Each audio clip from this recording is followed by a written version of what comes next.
हमने प्रथम चुनौती के बारे में कल चर्चा की। क्या चुनौती आई थी कि प्रमाण मांग रहे थे। क्या प्रमाण चाहिए था? क्यों? क्योंकि जो पूर्व में ग्रंथ थे वो लिपिबद्ध तो थे, परंतु कैसे थे? बंधन की अपेक्षा उसमें कथन था। और आचार्य देव क्या बताना चाह रहे थे? निर्बंध तत्वों को बताना चाह रहे थे।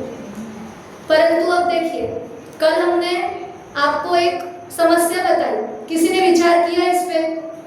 आचार्य देव की जगह स्वयं को रखकर देखा। आज पूरे 24 घंटे हो रहे हैं और आपको कुछ समाधान सूझा या नहीं सूझा? आचार्य देव ने तो समाधान दिया है और वो हम देखेंगे, परंतु 24 घंटों में आपने ये एक क्षण के लिए भी सोचा कि यदि मैं उस जगह पर होता तो मैं क्या करता? मैं कैसे समाधान लाता जो एक काल के लिए नहीं, सभी कालों में वो समाधान वैसा ही रहता और किसी को कोई ऑब्जेक्शन ना उठता? बताइए, आज भी हमें ऑब्जेक्शन उठा के ये पढ़कर कुछ समस्या चिंता हुई कि आचार्य ने ऐसा क्यों लिखा? अगर उठा भी तो अगले ही गाथा में तुरंत उसका उत्तर भी सामने आचार्य देव ने खोलकर रख दिया कि ऐसा क्यों कहा, किस अपेक्षा था।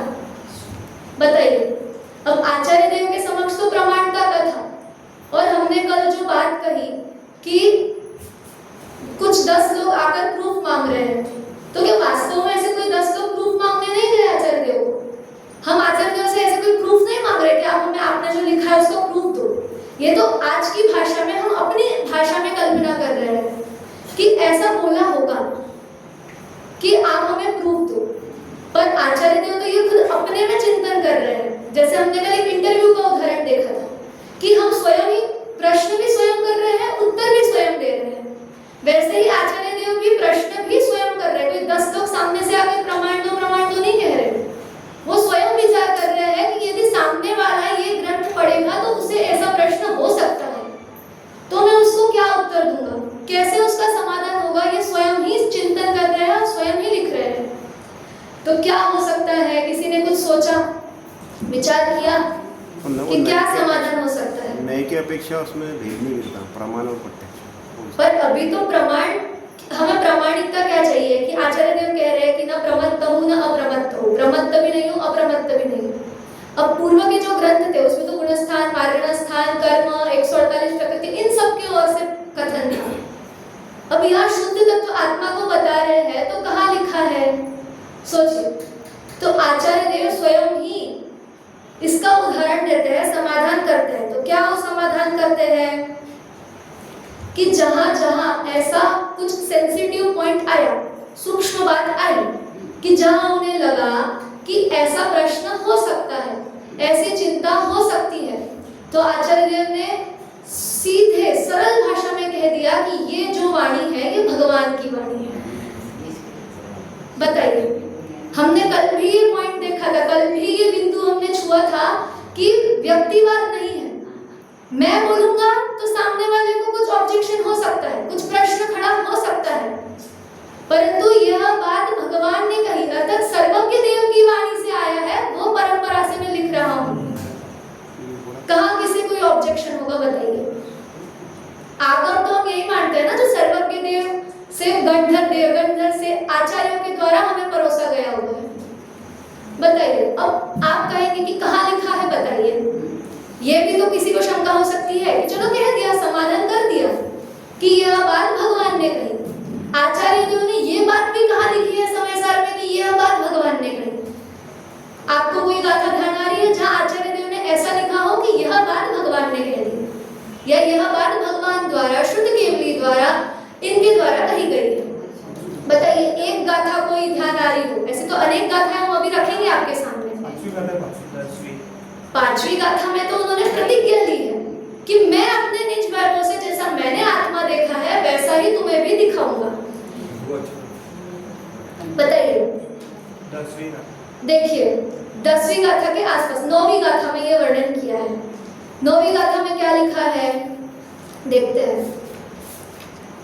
देखिए 9वीं गाथा में क्या लिखा है कि जो जीव निश्चय से शुद्ध ज्ञान के द्वारा इस अनुभव गोचर केवल एक शुद्ध आत्मा को सन्मुख होकर जानता है, उसे लोक को प्रकट जानने वाले ऋषीश्वर शुद्ध केवली कहते हैं। जो जीव सर्व शुद्ध ज्ञान को जानता है उसे जिनदेव शुद्ध केवली कहते हैं, क्योंकि ज्ञान सब आत्मा है, इसीलिए शुद्ध केवली है।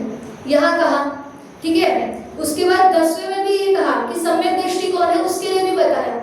बाद में 400 गाथा के आसपास, यदि आप ग्रंथ लेकर बैठे होते हैं तो अभी मैं आपको खोल के दिखा देती हूँ। खोलिए, आप भी ग्रंथ लीजिए और खोलिए। 400 नंबर की गाथा के पास में 12 बार, कितनी बार? 12 बार लिखा है जिना बेनती, जिना बेनती, जिना बेनती। क्या कि ये जो बातें हैं, जो ये बात है, वो किसने कही है? जिनवर ने कही है। ये बात मैं अपने कलम से, अपने मन से निकाल कर नहीं लिख रहा हूँ। किसने कही है? जिनवर ने कही है। देखिए, गाथा क्रमांक 390 से लेकर पूरे 400 और उसके आगे तक भी क्या लिखा है? जिना बेनती, जिना बेनती। हर गाथा के अंतिम चरण में यही है, जिना बेनती, जिना बेनती, जिना बेनती। अर्थात क्या कि जिनवर द्वारा कही गई है। और भी 162, 163 गाथा में भी कह दिया है कि जिनवरों द्वारा ये कहा गया है, भगवान द्वारा कहा गया है। अब देखिए, ये प्रश्न भी अच्छा है। क्या आया अभी? सीमंदर भगवान की वाणी।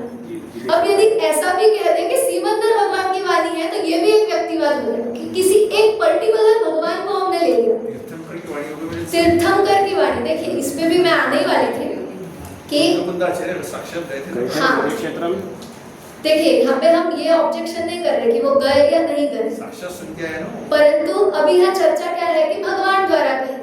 अब जैसा अभी हमारे मन में भी ये प्रश्न उठा, पर आचार्य को भी ये प्रश्न उठ सकता था। यदि कोई मुझसे पूछे कि कौन से भगवान ने कही, बताइए, लिखा क्यों नहीं एक भी जगह कि सीमंदर भगवान के पास में गया था और मैंने लिखी, उनसे सुनकर लिखी।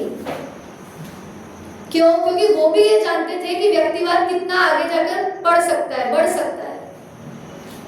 24 तीर्थंकर थे, 24 में से किसी का भी नाम लेकर लिखते थे कि भगवान आदिनाथ की, शीतलनाथ की, शांतिनाथ की, पार्श्वनाथ की वाणी है? नहीं, व्यक्तिवाद को नहीं। सर्वज्ञ है, जो सर्वज्ञ है उसमें सभी आ गए। 24 तीर्थंकर भी आ गए, सीमंदर भी आ गए, सब आ गए। सर्वज्ञ देव, देखिए हम बालबोध में ही ये पढ़कर आते हैं कि भगवान कौन? जो वितरागी, सर्वज्ञ और हितोपदेशी। गुणों से प्रधानता है, व्यक्ति की नहीं प्रधानता है। व्यक्ति की प्रधानता नहीं है, किसकी प्रधानता है? गुणों की। जिनमें ये गुण पाए जाएंगे वो हमारे लिए क्या है? वंदनीय है। ना कि कोई व्यक्ति कि ये व्यक्ति की बात हमें अच्छी लग रही है तो हम इसे नमन करें, ऐसा नहीं। जिनमें वो गुण पाए जाए उनके लिए। तो यहाँ पर भी ऐसा ही कह दिया। अब चलिए, ये बात भी हमें मानने है, स्वीकार है कि आपने कहा भगवान ने कही, परंतु हम कैसे मान ले यदि कोई और एक चतुर पुरुष हो, कोई उन 10 लोगों में एक थोड़ा एक चतुर व्यक्ति है और वो पूछे कि आपने ये लिखा, हो सकता है छंद पूर्ति के लिए लिखा हो। यदि वो गाथा लिख रहे हैं तो गाथा छंद में लिखा हुआ है, छंद पूर्ति के लिए लिख दिया होगा आचार्य ने, जिना बेनती, जिना बेनती, जिना बेनती। राइम भी हो रहा है, लिख दिया होगा। पर बताइए, आचार्य देव ने समयसार ग्रंथ में टोटल 65 बार ये लिखा है। 40 बार तो डायरेक्टली ये आया है कि ये भगवान की वाणी है, जिनवर द्वारा कहा हुआ है, और 25 बार इनडायरेक्टली कहा है। छठी गाथा में भी दिखता है कि प्रमंत नहीं है, अप्रमंत नहीं है। किसने कहा? किसने कहा? तो इनडायरेक्टली क्या आ रहा है? मेरी वाणी तो नहीं है। किसकी वाणी है? सर्वज्ञ की वाणी है, भगवान की ही वाणी है। इस तरह में 25 जगह और दिख जाएगा। तो 40 और 25 कुल मिलाकर कितना? 65। अब 65 बार, 415 गाथा में से 65 बार तो छंद पूर्ति के लिए तो नहीं हो सकता। बताइए, सोचिए कि 65 बार यदि वे लिख रहे हैं तो सच में उनके मन में ये चिंता आई होगी कि सामने वाला हो सकता है कि वो प्रमाण मांगे और उसे प्रमाण लगे। तो क्या प्रमाण? जगह जगह ये लिखने की बात है कि ये बात भगवान द्वारा कही है, सर्वज्ञ देव द्वारा आई है। हो सकता है कि नहीं हो सकता? ना ही आजकल हम बोलते हैं कि तकिया कलाम। अगर कोई और एक चतुर व्यक्ति हो और वो कह दे कि ये आचार्य का तकिया कलाम वाक्य है, सोचिए, कोई कहता है ना, अरे इसका मतलब फिर थोड़ा सा, अरे इसका मतलब ऐसा, अच्छा ऐसा नहीं, इसका मतलब ऐसा। तो हम क्या कहते हैं, ये मतलब, इसका मतलब, ये क्या है, इसका तकिया कलाम है। आप सभी तकिया कलाम का अर्थ जानते हैं, देखिए हमने उदाहरण से भी देख लिया। तो कोई यदि कहे कि ये जिनाबंती जिनवर द्वारा कहा है, भणिदम, ये सब तो आचार्य ने कैसा कहा है, तकिया कलाम के रूप में लिखा है, उनका तकिया कलाम था, ऐसा है क्या? नहीं। अगर वो 415 में से 40 बार भी हम माने तो 10% हो रहा है, और यहाँ 65 बार है, तो ये कोई तकिया कलाम या छंद पूर्ति के लिए तो नहीं लिखा। उनके मन में सच में ये चिंता थी कि यदि कोई प्रमाण मांगे, और मेरे पास, उनके पास कभी लिपिबद्ध तो 2 ही ग्रंथ थे, षटखंडागम और कषाय पाहुड़। श्रुति परंपरा से तो बहुत कुछ था, परंतु लिपिबद्ध अगर आगम प्रमाण मांगे तो आगम प्रमाण के तौर पर तो यही थे, जिनमें सब बंधन की अपेक्षा से कथन था। तो क्या प्रमाण करते आचार्य देव? तो क्या लिख दिया, जिनाबेंती, भगवान द्वारा ये कहा है, सर्वज्ञ द्वारा ये कहा है, ऐसा उन्होंने उसका समाधान किया। समझ में आया कि पहली चिंता क्या थी और उसका आचार्य देव ने कितनी सरल और सुगमता से समाधान कर दिया। यदि हम उनकी जगह होते तो क्या करते? हम तो 24 घंटों में इसका उपाय सोचा होगा, अगर किसी व्यक्ति ने सोचा भी होगा तो 5 मिनट 10 मिनट जाने तो पता चल ही जाएगा क्या है, छोड़ दिया। या देखेंगे क्या होगा, मेरी बात तो नहीं है, मुझे तो लिखना ही नहीं है, मैं सोचूं क्यों, कोई किसी ने ऐसा भी सोचा होगा। अब तो हो, लिख चुका है ना, सामने है, अब पढ़ना ही तो है, क्यों सोचूं मैं? यदि ऐसा हम सोचे और ऐसा ही आचार्य देव ने सोचा होता तो सोचिए आज हमारे समक्ष ये समय होता है नहीं? बोलिए। इसके लिए हम कह भी सकते हैं कि समस्या जो है, हम क्या करते हैं, समस्या को बड़ा कर देते हैं और समाधान को क्या समझते हैं, छोटा। परंतु वास्तविकता क्या है कि समस्या तो छोटी ही होती है, बड़ा क्या है, समाधान। बड़ी सी बड़ी समस्या भी एक छोटे से समाधान से सुलझ सकती है, परंतु हम क्या करते हैं, समस्या को बड़ा करते हैं। छोटी सी छोटी समस्या को भी खींच तान करके अच्छा लंबा चौड़ा कर देते हैं। समाधान होता तो छोटा सा ही है, परंतु क्या, समस्या मेरी बड़ी, तुम्हारी समस्या नहीं, मेरी समस्या सबसे बड़ी है। समस्या तो बड़ी है ही नहीं, समाधान बड़ा है वास्तव में। कि समाधान यदि किसी भी समस्या का, चाहे छोटी हो या बड़ी हो, समाधान तो एक ही होगा। अब किसी व्यक्ति को जो मुझे समस्या है वो उसको भी हो सकती है, मेरे छोटे रूप में, उसकी बड़ी रूप में, समाधान तो एक ही है। मेरी भी समस्या उसी से दूर होगी और उसकी भी उसी से दूर होगी। तो बताइए, समस्या बड़ी या समाधान बड़ा? और हम किसे बड़ा समझते हैं, समस्या को। अभी भी हो सकता है कि हम समस्या को ही बड़ा समझें, परंतु बड़ा क्या है, समाधान। ये समझना जरूरी है।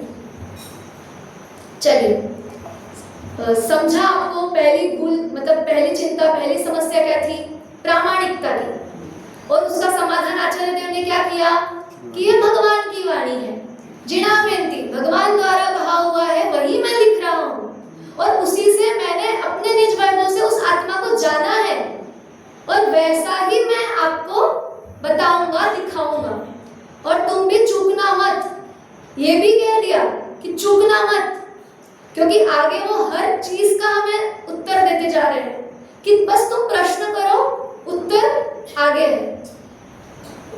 बोलिए, है कि नहीं है? देखिए, हमने उसी ग्रंथ में समस्या भी निकाली, गाथाएं हर अधिकार में देखी, ऐसे ही समाधान हर पग पग पर अधिकार में उन्होंने ये बता दिया है कि ये भगवान जिनवर की वाणी है, मैं अपने मन से नहीं लिख रहा हूँ। चलिए, अब दूसरी समस्या क्या थी? 4 समस्याएं कही थी, तो आज की दूसरी समस्या हम देखते हैं। दूसरी समस्या क्या थी? बड़ी भारी समस्या कि छोटी सी समस्या? आचार्य देव के लिए तो छोटी सी समस्या, हम हो तो हमारे लिए बड़ी समस्या, ऐसा नहीं है ना? छोटी समस्या, उनके समक्ष भी। और एक दूसरी समस्या क्या थी कि अब प्रमाण तो नहीं थे, पर जो प्रमाण थे वो क्या थे? षटखंडागम और कषाय पाहुड़। क्या वर्णन था उनमें? गुणस्थान, मार्गणस्थान, कर्म, 148 प्रकृतियां, देखा कि बंधन का कथन था उसमें, बंधन की अपेक्षा से जीव को बताया गया था। और आचार्य समय सार में क्या कर रहे थे? निर्बंध आत्मा को बताने जा रहे थे, बता रहे थे कि नहीं? तो उसमें ही यदि हम देखें तो जो पूर्वाचार्य थे उन्होंने हमें जीव की परिस्थिति बताई, परंतु आचार्य देव हमें वस्तु स्थिति बताने जा रहे थे। पूर्वाचार्यों ने यदि संयोग बताए तो आचार्य देव हमें अपना स्वभाव बताने जा रहे थे। और क्या कि यदि पूर्वाचार्य ने बंध की कथा कही है, बंध का कथन किया है जीव की अपेक्षा, तो आचार्य देव क्या कर रहे थे? निर्बंध आत्म तत्व को बता रहे थे। अब वो कैसे? अब दूसरी समस्या क्या हुई कि जो प्रमाण थे वो कैसे थे? देखिए अभी हमने देखा बंध और निर्बंध कैसे शब्द है दोनों? बोलिए कैसे शब्द है? विरुद्ध लग रहे हैं कि नहीं? एक बंधा हुआ और एक मुक्त, निर्बंध। तो ऐसे ही जब आचार्य देव दूसरी समस्या देखिए, दूसरी समस्या क्या है कि जो पूर्वाचार्य द्वारा लिखित लिपिबद्ध जो आगम प्रमाण था वो कैसा था? विपरीत विवक्षा का था। ध्यान से सुनिए, यहाँ भूल नहीं होना चाहिए। विपरीत या विरुद्ध नहीं कह रहे, विवक्षा का प्रकरण है, विपरीत विवक्षा, विरुद्ध विवक्षा का कथन था। अब यदि हम देखें छठवीं गाथा में जो हमने कल भी देखी कि प्रमत्त नहीं है, अप्रमत्त नहीं है। 50 से 55 गाथा में कह दिया कि वर्ण और गुणस्थान, वर्ण से लेकर रस, गंध, सब ये जो 50 से 55 गाथा में वर्णन है किसके है? उद्गल परिणाम है। परंतु यदि षटखंडागम और कषाय पाहुड़ में देखें तो जीव की अवस्था है ये सब।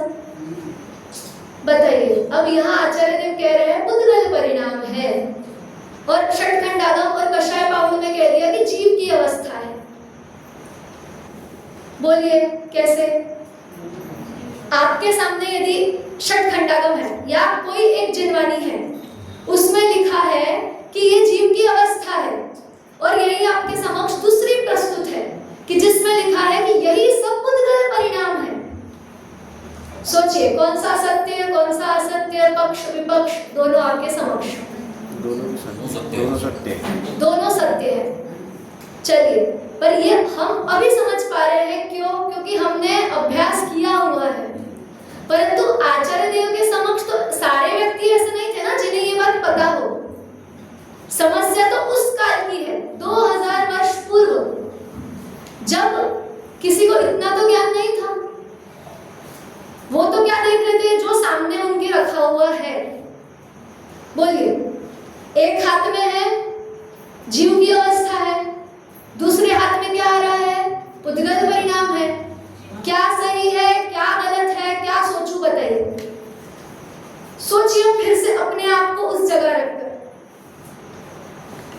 कि क्या होगा ऐसे में यदि आपकी ही कोई चीज को एक व्यक्ति सत्य माने और एक व्यक्ति असत्य माने, और बाहर से कोई व्यक्ति आया, अब वो किसका सुनेगा? वो देखिए, हम यदि किसी का लोकसभा आदि में भी होते हैं तो पक्ष विपक्ष दोनों होते हैं, दोनों की सुनवाई होती है, दोनों की मतलब दोनों का सुना जाता है।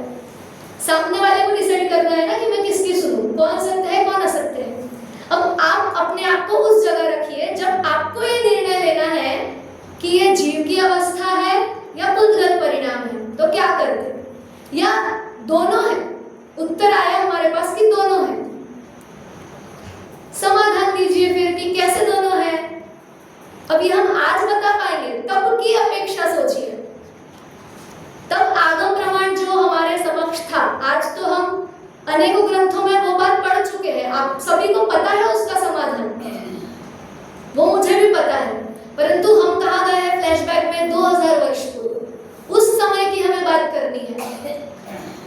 तो सोचिए, उस समय यदि आपके हाथ में ये दोनों ग्रंथ ऐसे अवस्था में होते तो क्या करते? सोचिए। अब उसमें भी एक बात और, आचार्य देव को यहाँ पर तो एक समस्या में दोहरी चुनौती थी। कैसे? कि जो पूर्वाचार्य थे उनका भी सम्मान रखना था, उनको वो गलत भी नहीं बता सकते थे। हम क्या करते हैं? मैं सही हूं तो दूसरा बिल्कुल गलत।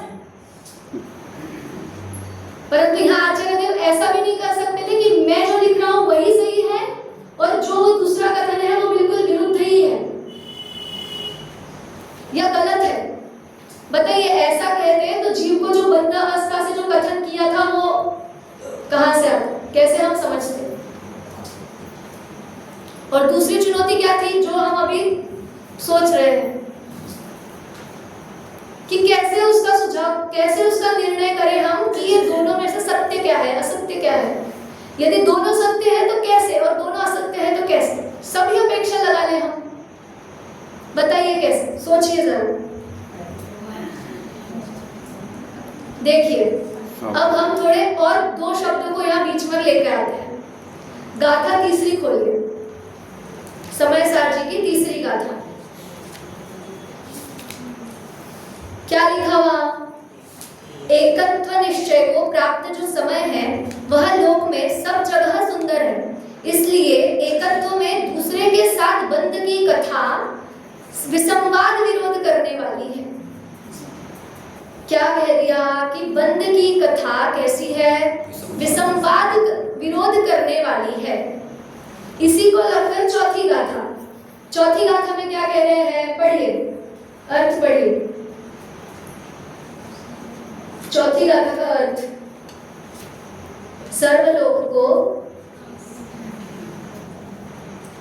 कोई एक जन पढ़िए गाथा का भाव, गाथा अर्थ। सर्वलोक को काम भोग संबंधी बंध की कथा तो सुनने में आ गई है, परिचय में आ गई है और अनुभव में भी आ गई है, इसलिए सुलभ है। किंतु भिन्न आत्मा का एकत्व होना कभी न तो सुना है, न परिचय में आया है और न अनुभव में आया है, इसलिए एकमात्र वही सुलभ नहीं। देखिए यहाँ भी क्या कह दिया कि बंध कथा जो है वो कैसी है? सुलभ है। और जो एकत्व, जो अनुभव से पर, देखिए सर्वलोक को काम भोग बंधन की कथा तो सुनने में आई है, परिचय में आ गई है और अनुभव में भी आ गई है, इसलिए सुलभ है।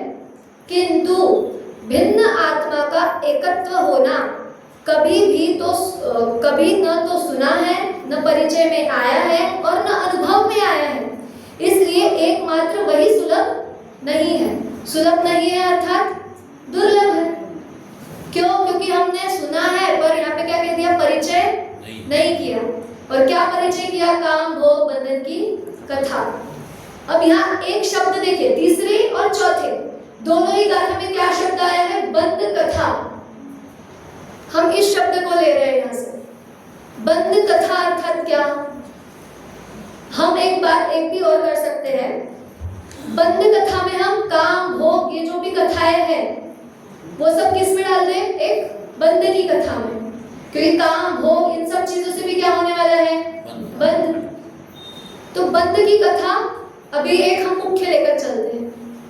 तो तीसरे में भी क्या कहा कि बंध की कथा कर रहे हैं, जिससे क्या हो रहा है? विसंवाद। और चौथी गाथा में भी क्या कह दिया कि यही तुम्हारे लिए सुलभ है। दुर्लभ तो क्या है? जो मैं अभी बताने वाला हूँ, जो तुमने परिचय ही नहीं किया है उससे तुम्हारा परिचय करवाने वाला हूँ। जैसे आचार्य ने भी जब इसकी टीका लिखी तो उसमें उन्होंने भी क्या लिखा? बंध कथा। इससे उन्होंने अर्थ क्या निकाला? बंध के भेद आपने पढ़े होंगे, कौन से है? कितने हैं? 4। कौन कौन से? प्रकृति बंध, स्थिति बंध, प्रदेश बंध, अनुभाग बंध पढ़े। इन सब में सब कुछ आ गया है कि नहीं? तो ऐसे ही बंध को बंध कथा कही तो इसमें हम सारे जितने भी हमने जिन सब चीजों को जिनको धर्म मान रखा है अभी, वो सब किस में आ जाएगी? पूरी बंध कथा में। बताइए किसको धर्म मान रहे हैं? शुभ भावों में धर्म मान रहे हैं तो वो भी क्या है? बंध ही है। हो गया बंध कथा में। पाप के कार्य तो हम मान ही रहे हैं कि वो बंध है, तो शुभ अशुभ पाप पुण्य जितने भी सब चीजें हैं वो सब किस में आ गई? बंध कथा में। और यही बंध कथा हमें कैसी लग रही है? सुलभ लग रही है। अब कोई बोले मैं पूजा पाठ यदि सब कर रहा हूँ तो वो भी हमें आखिरी में दिलाने वाली क्या है? संसार ही, बंध ही दिलाने वाली है। और वही हमें कैसी लग रही है? सुलभ, अच्छी लग रही है, उसमें ही मन लग रहा है। और हम क्या सोचते हैं कि और इसमें मन रमा लूं, और पूजा भक्ति कर लूं। आज 1 घंटा कर रहा हूँ, अगले दिन से थोड़ा और 5 मिनट 10 मिनट और बड़ा कर स्वाध्याय करूं। और उसमें भी क्या मानता है फिर? मैं स्वाध्याय बढ़ा रहा हूँ, मैं स्वाध्याय कर रहा हूँ, मैं स्वाध्याय कर किस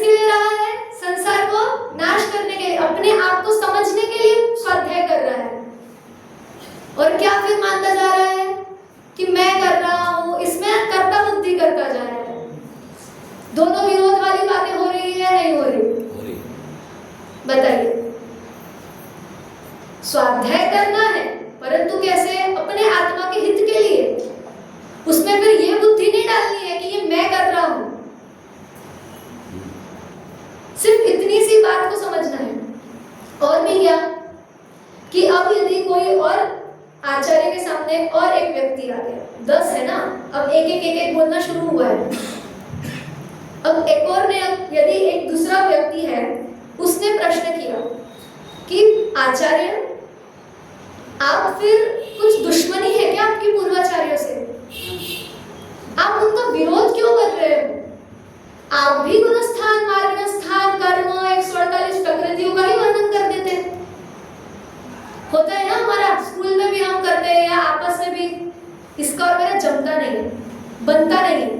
ये जो कर रहा है मैं उसका विरुद्ध ही कार्य करूंगा। क्यों? क्योंकि फिर जो मैं कर रहा हूं वो सही होगा। ऐसा है क्या आपका? विरोध था क्या दोनों आचार्यों में, पूर्वाचार्य और आचार्य में कोई विरोध था क्या? नहीं। फिर आप ऐसा कथन क्यों कर रहे हो? आप भी वही कथन कर रहे थे। बंध का कथन यदि था षटखंडागम और कषाय पावड़ में, आप भी समय से में वही कथन कर देते। बंधन की अपेक्षा जीव का कथन चल रहा था ना, तो निर्बंध आत्मा बताने का क्यों? सोचिए, यदि ऐसे प्रश्न हमारे समक्ष होते तो क्या करते? अभी तो हम मूल मुद्दे पर गए भी नहीं है, हम सिर्फ भूमिका बना रहे हैं। सोचिए, विचार कीजिए। और भी यदि कैसे, अब और एक महान व्यक्ति, वो 10 में से एक उठ के आया और बोलता है, षटखंडागम में फिर क्यों बंधन की कथा लिखी हुई है? क्यों पढ़े फिर हम षटखंडागम, कषाय पाहुड़? यदि वो हमें संसार में ही भटकाने वाले हैं तो हम वो क्यों पढ़े? सोचिए, ऐसे भी प्रश्न करने वाले विरले हो सकते हैं।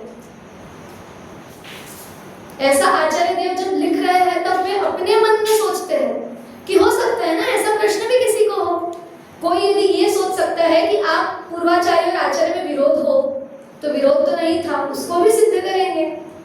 अब कोई एक ऐसा भी सोच ले क्या कि फिर वो बंधन की बात है क्या? बंधन की कथा कही है क्या उसमें?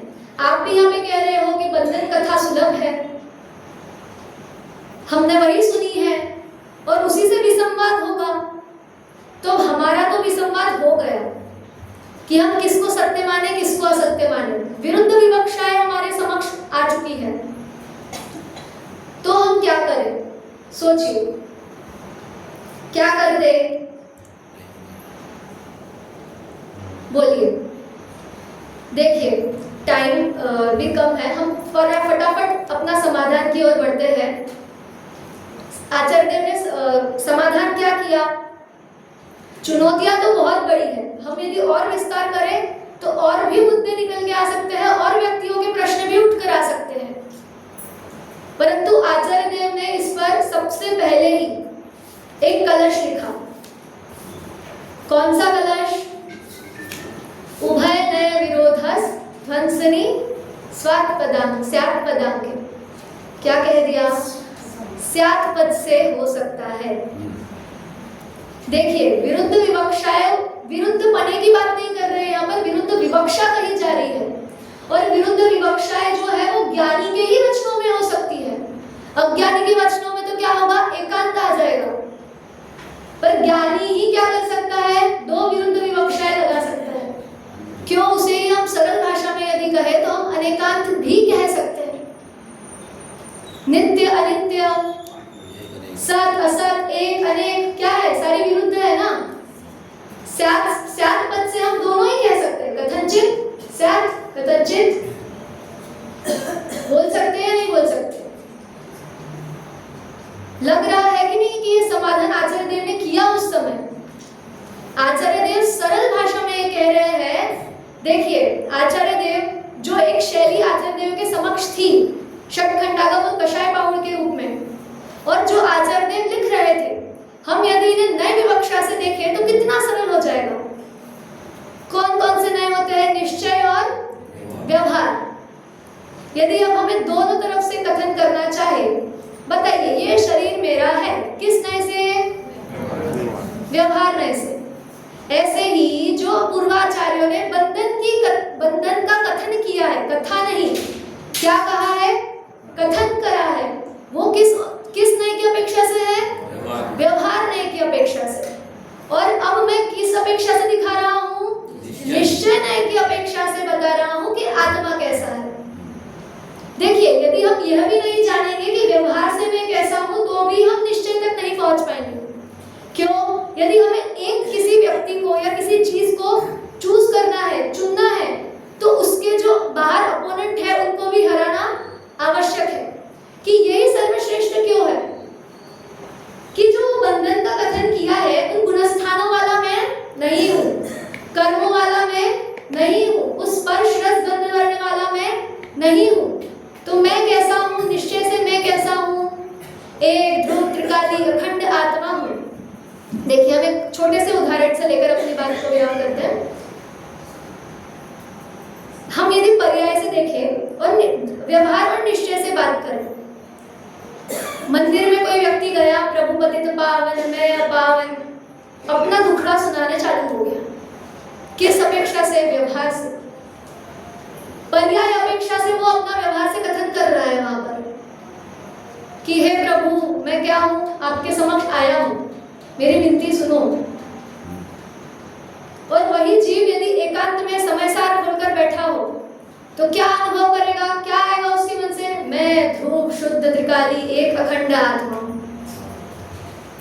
बोलिए।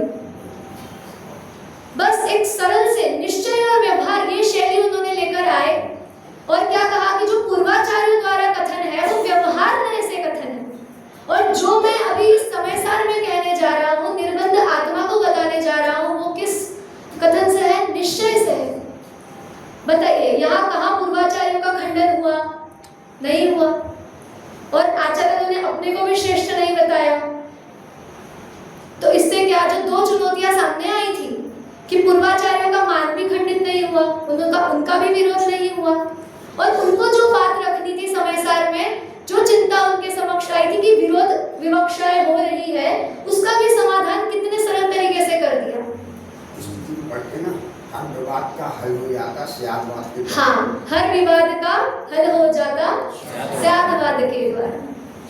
कि वही बात है कि सिर्फ स्यादवाद, अनेकांत, पंडित जी ने भी कल कहा था कि जिनवानी में क्या? अनेकांत स्यादवाद मूल है। तो उसी से यदि इतनी बड़ी चिंताएं जो हो रही थी, उसका भी समाधान ऐसे चुटकियों में आचार्य देव ने कर दिया। और आज तो हमें बहुत सरल लगता है, क्यों? क्योंकि हमने बहुत जिनवानी की बातें सुन ली है। निश्चय व्यवहार क्या है? हमें तो ऐसे ही सरल लगता है कि ये व्यवहार से कथन है, ये निश्चय से कथन है। परंतु सोचिए, उस काल में आचार्य देव ने जब ये निश्चय व्यवहार की शैली लाई, तब उनके समक्ष कितनी ये समस्या थी कि जो दो विवक्षाएं अलग अलग भाषित हो रही थी, उसको विरोध ना बताते हुए अपेक्षाकृत कैसे कथन किया होगा। और ये सब चर्चाएं फिर से याद दिलाए, कोई व्यक्ति नहीं आया, किसी ने आचार्य को प्रूफ नहीं मांगा है, स्वयं मनन चिंतन करते हुए ये सोच रहे हैं कि यदि ऐसा हो तो कैसे हो। और सोचिए, उन्होंने जो समाधान निकाला वो आज तक हमें मान्य है। किसी को कभी इतनी सी भी शंका नहीं होगी कि आचार्य ने ऐसा लिखा ऐसा लिखा। यदि हो, तुरंत आगे आ जाता है जिणा बेनती, समाधान वही हो जाता है, भगवान द्वारा कहा हुआ है, सर्वज्ञ की वाणी है। यदि यहाँ आचार्य देव कह रहे हैं कि मैं प्रमत्त नहीं हूँ, अप्रमत्त नहीं हूँ, तो कैसे निश्चय कह रहे हैं आचार्य देव। और यदि कह भी रहे हैं, व्यवहार से भी कुछ कथन कर रहे हैं, तो वहां पे भी कह दे रहे हैं कि ये व्यवहार से कहा गया है। आगे 59 नंबर की गाथा में आचार्य देव ने कहा है कि जो भगवान भी कह रहे हैं, तो वो व्यवहार में से कह रहे हैं जो बात वहां पर उन्होंने बताई है। तो इससे ये भी एक प्रश्न हो सकता है कि केवली की वाणी व्यवहार ही है, व्यवहार है। तो देखिए, केवल ज्ञान में निश्चय व्यवहार नहीं घटेगा, परंतु वाणी में तो होगा, कथन अपेक्षा तो होगा। नए किस में होंगे? वाणी में, कथन में। तो निश्चय व्यवहार किस में है? वाणी में। तो उसके द्वारा वहां पर 59 गाथा आप समय सार जी की देखिए, वहां पर भी लिखा है कि जिनवर द्वारा कहा है, कैसे व्यवहार नए से कहा है। ऐसा वहां पर सरल तरीके से आचार्य देव ने दूसरी जो समस्या आई उसका भी समाधान कर दिया। इसी बात से आज की बात को हम यहीं पर विराम करते हैं।